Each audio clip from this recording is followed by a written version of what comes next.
Some have said it is like a fragrance you leave when you are not in a room, that people would still remember you by. Now, why am I making this seemingly blasphemous statement that God builds brands? Somebody says, oh, God is not interested in brands. I beg to differ. I'm going to tell you why.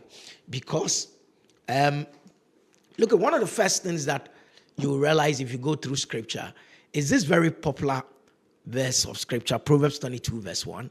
Very, very popular. A good name is more desirable than great riches. Don't forget, a name is part of a brand. So if Bible said a good name is more desirable than great riches, there in that statement is an aspect of branding. We cannot run away from that. So we can find a statement that speaks to branding right within the scriptures. Now I want to ask you a question. Still on the name, brand names, and why brand names are very, very important. God comes across a chap called Abram, right? Abram, A-B, capital A-B-R-A-M.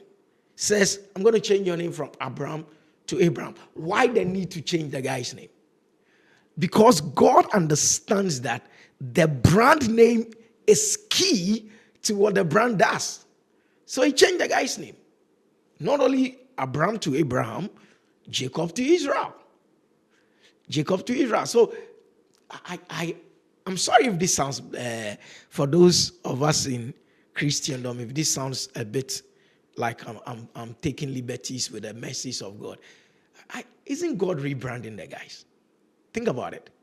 Comes across Abraham, says, I'm going to rebrand you. I'm going to call you Abraham. Comes across a guy called Jacob. His name actually means supplanter or deceiver or something like that. Say, no, I'm going to call you Israel. I'm going to call you Israel, right? You struggled with God and you have prevailed. I'm going to change your name. God is actually saying, I'm rebranding you. Then God comes to walk among men in the form of his son. Meets a chap called Simon, fisherman guy. You all know that guy, right? Fisherman guy. God says, I'm going to change your name. I'm going to call you Peter, a rock, right? So, the issue of name changing also signified divine branding moments that then aligns the individual with their purpose. Think about that. It aligns the individual. So from the time the person's name is changed, you realize that the person's purpose becomes clearer. The person's line becomes a lot more clearer to that person.